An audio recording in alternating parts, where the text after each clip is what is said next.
50개의 사연들이었거늘 모두가 함께 듣는 전태일 평전 오디오북 1부 어린 시절 11화 직업은 있다. 직업은 있다. 학력이 낮았던 전태일은 그것을 보고 무엇이라고 불러야 적당할지 얼핏 생각이 나지 않았다.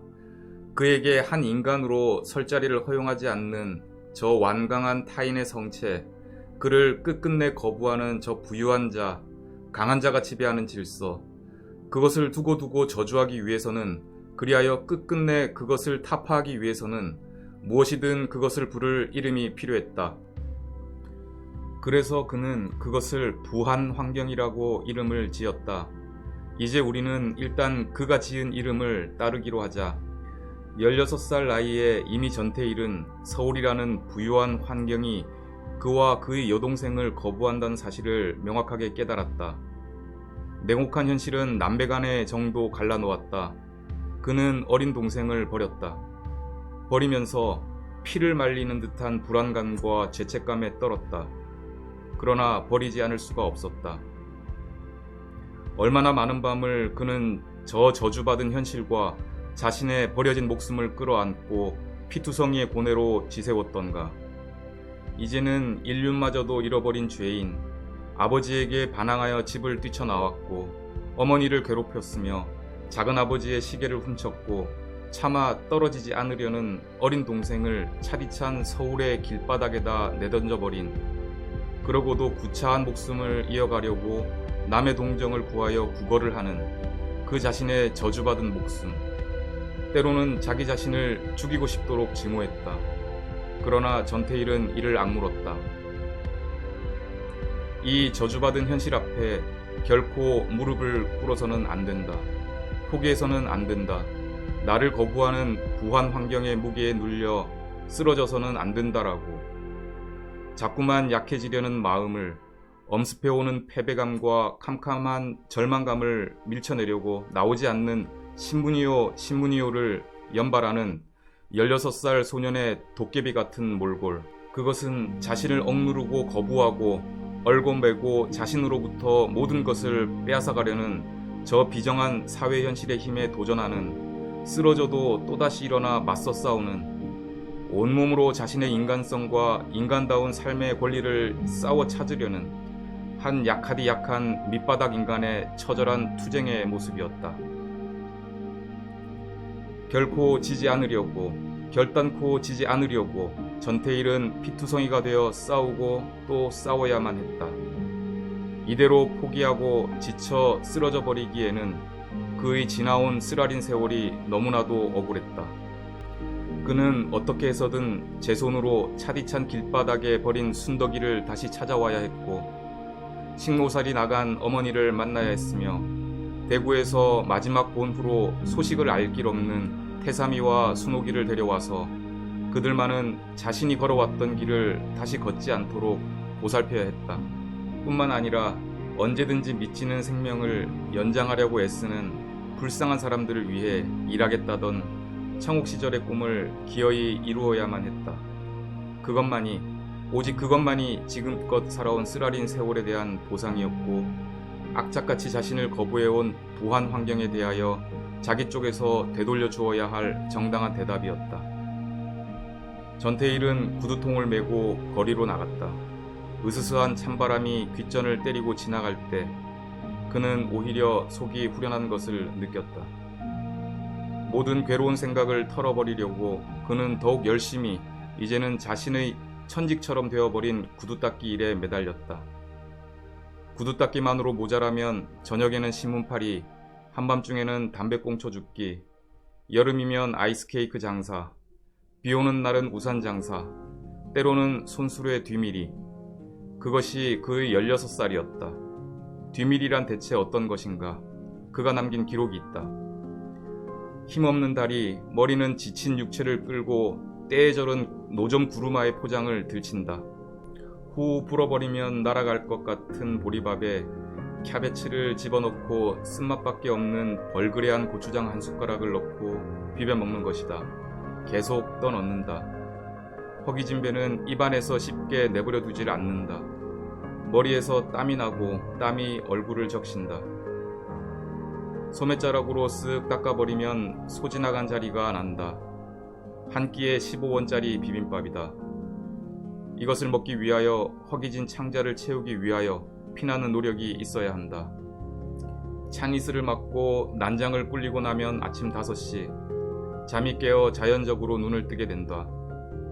추워서 서울역 뒤의 야채시장 시멘트 바닥에서 지푸라기를 깔고 자고 나면 또 하루의 배를 채우기 위하여 일거리를 찾아 나서야 한다. 직업은 있다. 뒤밀이. 이것이 직업이다.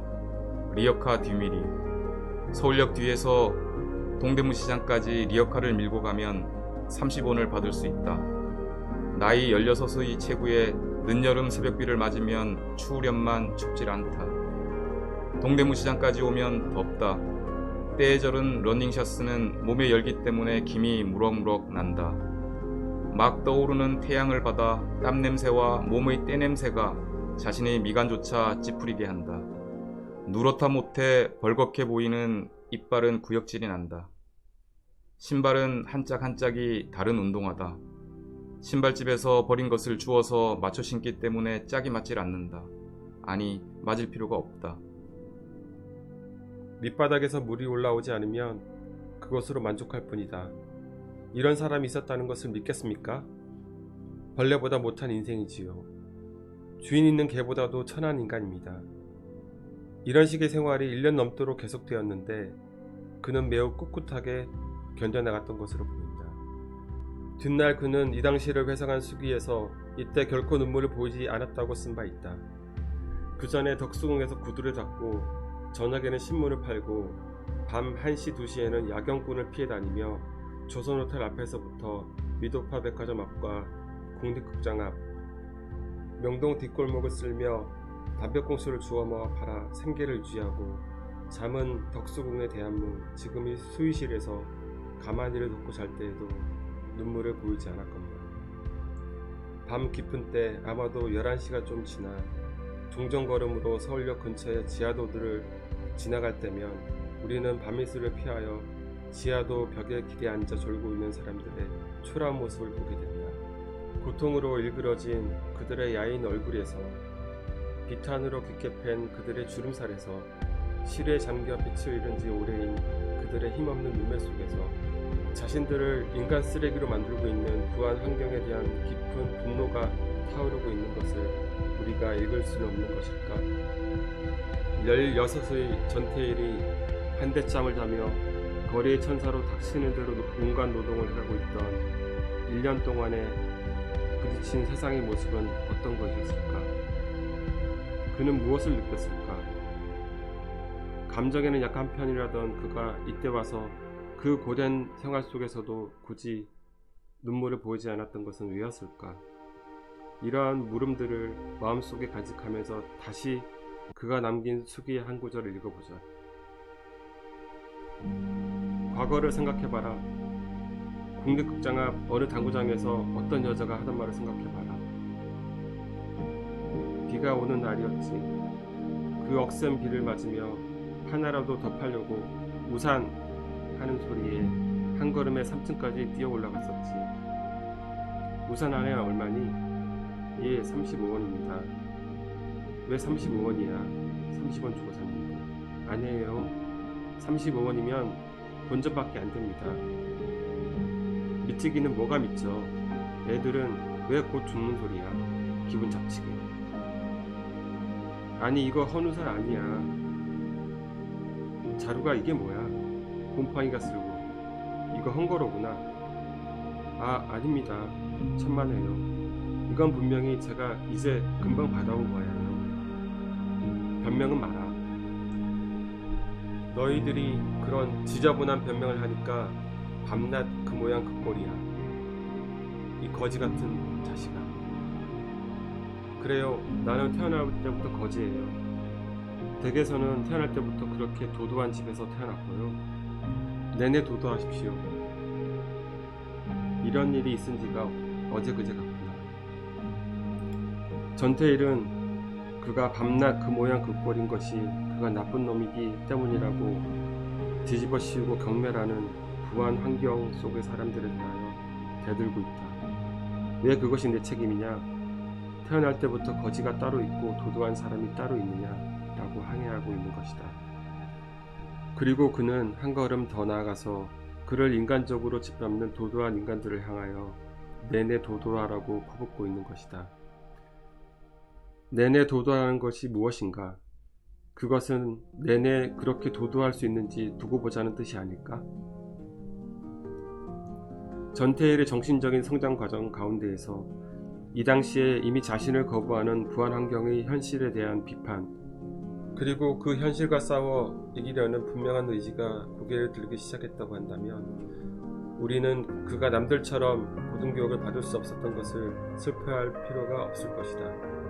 현실이야말로 가장 좋은 교사다. 그 현실의 가장 깊은 질곡 한가운데서 몸부림치면서 자기의 심정으로 느끼고 스스로의 머리로 생각할 수 있었던 사람이야말로 교과서의 해설이나 권위자의 암시를 통하여 왜곡되는 일이 없는 현실의 벌거벗은 모습을 생생히 본 사람이야말로 현실에서 가장 많은 것을 배울 수 있고 자신의 인간성을 가장 열렬하게 지킬 수 있다. 만약 전태일이 바로 그러한 사람이 아니었다면 앞으로 우리가 이야기하게 될 그의 절절한 투쟁도 그의 눈부신 죽음도 없었을 것이며 그가 죽은 지 숱한 세월이 흐른 오늘에 와서 우리가 다시 그를 추억하는 일도 없을 것이다.